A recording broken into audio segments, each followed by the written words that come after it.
Hey everybody, this is JDGaming back today with the deck profile of my revamped Brilliant Magical Reptiles, or B.M.R deck. As of now, I'm just calling it T.A.B.M.R, or Totally Awesome Brilliant Magical Reptiles. Awesome name, you know, just gotta compound that awesome factor by adding another stem to it there. No, but seriously, if you guys have any suggestions on a name for this, definitely let me know. Started off as just B.M.R, but recently with the release of Totally Awesome, I was kind of against trying to add in the Bahamut Shark engine, even though I was already playing Gigabyte, I was already playing Norden, and I knew about the Chocolate Magician Girl ever since before its release. I was just like, do I really want to fit it in? And I tested it, I was like, yes, definitely, you want to fit this in. So this is one of those rank 4 toolbox strategies, has a lot of answers to the opponent's plays, is actually able to play a very strong stun game or OTK out of nowhere, very powerful, versatile strategy, and thus it's one of my favorites right now. And it just got even better with the addition of all these new cards that we got in Invasion Vengeance. So definitely recommend you guys check this out. If you want to see the alphabetical profile only that you typically see, you can go ahead and click the King of the Feral Imps. That annotation will speed you right to the end where you can see the normal profile. Otherwise, we're going to go through and do a step-by-step build of this as usual, so let's do this.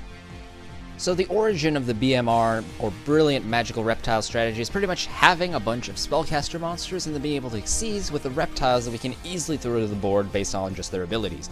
We're starting off with our stellar Performage Trick Clown as our main spellcaster. You guys know this guy. He blanks his own attack points to 0 to revive himself, or you could revive any other Performage monster for that matter. But realistically, it's just a monster that keeps coming back once per turn at the cost of 1,000 life, and then you can go ahead and just keep using him for Xyz summons once per turn. So very powerful card. And on top of that, to add on to this infrastructure, we're running 2 Star Drawing. I used to run 3 of this, but I did need some room to make this deck totally awesome. And basically what she does is you can use her as a rank 5 material. Not doing that in this deck, even though we do have the Seraphonite. Feel free to experiment with that if you want. But main thing in here is if you Xyz with her, you get to draw 1 card, which is very good because that card often lets you propagate your combos and helps you put out more damage than you normally would. So definitely want 2. Reason you want the 3 Trick Clown is mainly because even if you open with this thing, just summoning it and then being able to special out one of our reptiles will actually let you go and make a play, so it's not bad.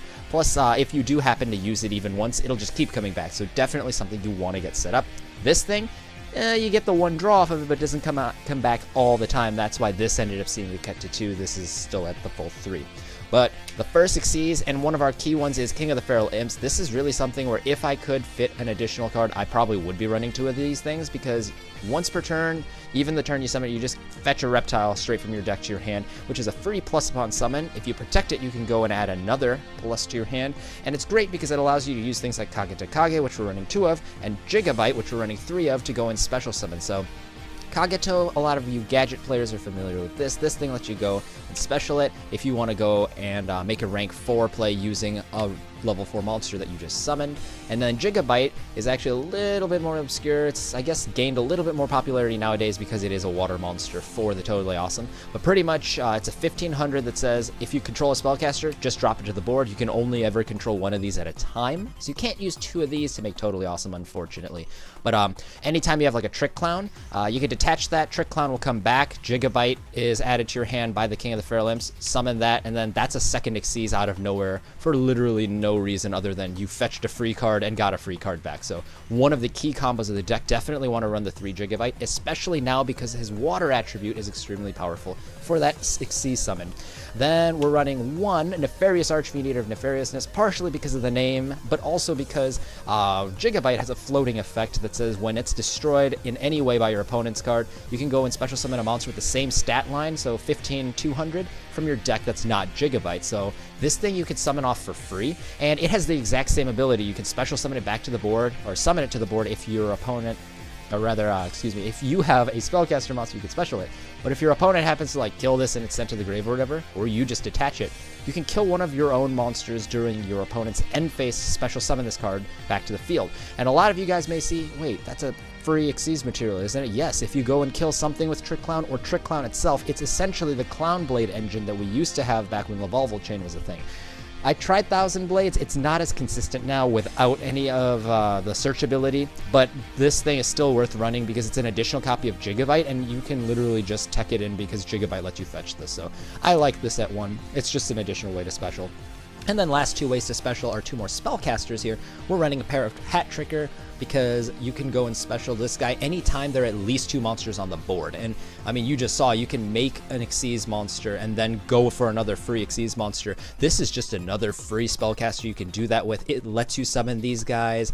It drops to the field even if your opponent doesn't commit anything. And don't forget, if your opponent has committed a monster or 2 to the board, this thing's even easier to use, and going second, it becomes a great combo starter. So definitely want it at least 2. To give a little extra support to the deck, we're running a pair of fusion engines. First, we're running triple Brilliant Fusion, which of course lets us Foolish Burial or Trick Clown straight to the grave for free, setting that play up, but it also lets us go for Gem Knight Seraphinite, and as you can imagine, anytime you can go and summon a second spellcaster monster, that's going to put a lot of extra pressure on the board against your opponent, because you can summon multiple guys, then special multiple guys, and your field literally becomes clogged the instant you bring this thing to the board.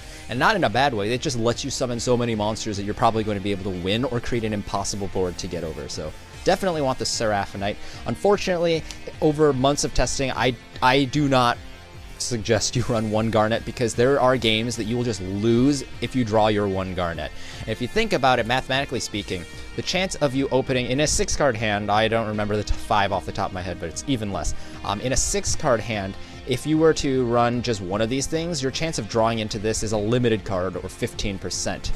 If you run 2, you jump that up to 28%, but the fact remains that you're only increasing your chance of drawing multiples of this thing by a measly, like, it goes from like 2% to, or rather, it goes only to a 2% chance if you run 2 of these things. If you ran 3, it'd be like 5%. But like 2% chance you'll open with both, like that's never going to happen. 1.9 if you want to be precise, but like essentially you're never really going to have to worry about opening multiples of this to kill off your entire combo.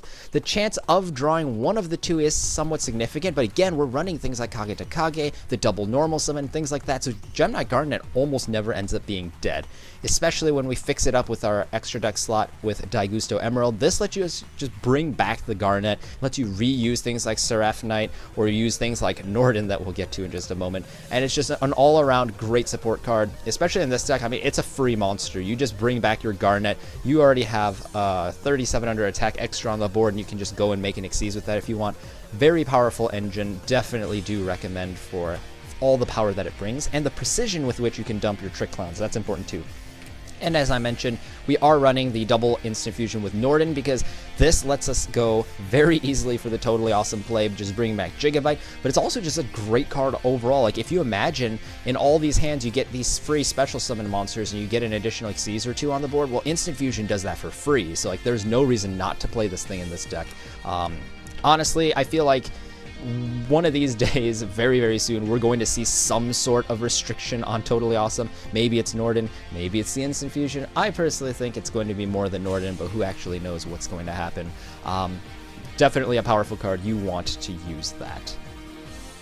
The next engine we're going to talk about is the Totally Awesome engine. So pretty much we're running 3 copies of Chocolate Magician Girl. Now this really cool card says it's got 1600 attack, it's a level 4 water, it's a spellcaster, and it says once per turn you can discard a spellcaster from your hand, like this guy, and then you could draw 1 card. So that's really cool because that lets you just cycle through dead cards, extra copies of her or whatever, sets up your graveyard so you can go bring back Trick Clown, use Instant Fusion for Norden, and it does a lot of things to help make your hands a lot better. Plus the fact that she's a water monster means you can go drop Gigabyte because she's a spellcaster already, overlay the 2 water monsters, bring out your Bahamut Shark, get rid of the 1, and then you can go and summon out Totally Awesome. And Totally Awesome's cool now because if you do this, you can use Totally Awesome, sack itself, it'll go back to the extra by its mandatory effect, and then the next turn, as long as Bahamut didn't die, you could go and summon another Totally Awesome. That part's fairly standard, but you gotta realize, in the context of this deck, a lot of times you get this to happen with your King of the Feral Imps somewhere on the board.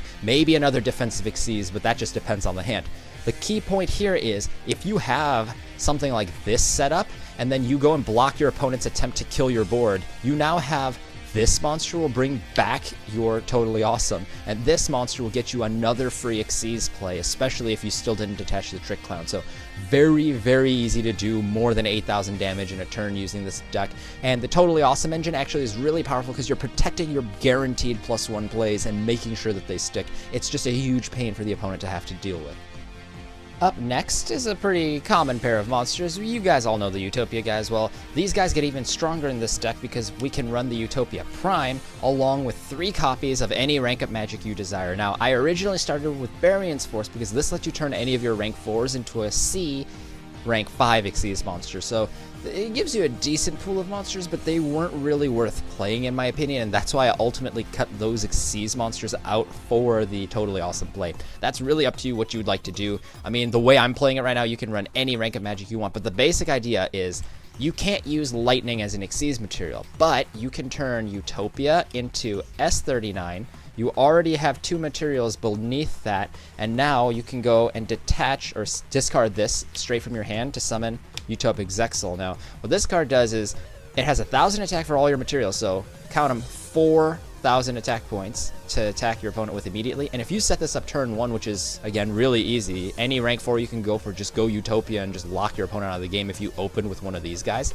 And your opponent is not allowed to play cards or effects during the next turn. Like, they can't activate any effects. They can set a monster, they could summon something inherently or something like that, but like, they can't play any card effects, so it becomes really hard for them to set up. And if you notice, this deck has a lot of summoning power. Like, even after you summon this thing for 1 Xyz monster, you can easily back it up with a second monster. You can easily follow up with 2 or 3 monsters total. Like, you can do so much extra damage on your turn 2 that if you shut down your opponent for 1 turn and allow yourself now to attack, you're basically setting yourself up to win the game because your opponent cannot defend themselves. Like, this is as simple as that. So definitely want to run the Utopic Zexal. Best thing is you can use this effect each one of your opponent's turns. So like, he'll lose a material. Oh, let's say I lose the Trick Clown. Well, now I can bait my opponent into attacking this 0 attack guy, and if they do, they get smacked by a 3k, which is pretty cool. If they don't kill it, then I just get a free Xyz monster to summon some more monsters and take them out that way. And then next opponent's turn, they still can't play. They're at 2,000 or 2,000 attack. Then they still can't play. They're still at 1,000. If they still can't kill this and you go all the way to 0, his effect will still resolve as long as he's not interfered with in any other way. So definitely a powerful card. Yeah, I know you can kill him with strike and stuff, but a lot of the time, like, it forces your opponent to have a certain out or just lose the game, which is pretty awesome if you consider the fact that it's pretty much free. You literally just run these 3 spells and you can just automatically lock out your opponent from the game. So very powerful engine. The next thing is Rafflesia supports our theme of defenses. Now, the cool thing with Xyz monsters is you could toolbox for a lot of purposes, but I like using them for the defensive options because when you're able to go and summon 2 or 3 monsters, you can easily summon something like King of the Feral Imps, who's a decent attacker and gets you free resources, and then protect those cards using things like Rafflesia, using things like Totally Awesome, and you're basically going to strangle your opponent's deck. They can't do anything, and you're able to just like keep spitting out monsters turn after turn, and then your opponent can't. They just can't function. So in order to make sure our Rafflesia is useful, we're using 2 very powerful trap holes. Bottomless is obviously good because you can use it on mass summons, you can banish things permanently, things like that. And then we're playing the 1 Floodgate, mainly because I do like that this card is able to answer anything. I know, like, you can still activate trigger effects and things like that, but Floodgate does indeed stop a lot. It is a 1-card answer to Burning Abyss a lot of the time because, again, this deck can just put so much onto the board in 1 turn. If you use this to stun your opponent and then follow up with like a Dweller play, you probably have enough attack points to just OTK an Abyss or Burning Abyss player. So there's that. And then just in general, this is, I think, a very solid card because it forces your opponent's monster out of the way until you can deal with it. Not as powerful as another deck I'll be featuring this in very soon, but a very fun card nonetheless. Feel free, this is more of a for fun slot. You could choose whatever you would like, because again, reactive cards really just depend on whatever you're trying to react against. We're playing the 1 Dweller for more defense, 1 Karen Gorgon for more defense, as well as Castel for removal's sake.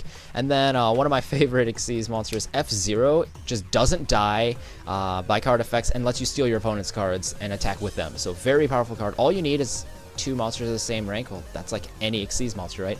Can't use number monsters, but I mean, if you look here, most of our guys aren't number monsters at all. So definitely can use this on anything that's not a Utopia monster. Lets you just wall off, lets you steal your opponent's monsters and push for game. Very powerful card. You want to see it at 1.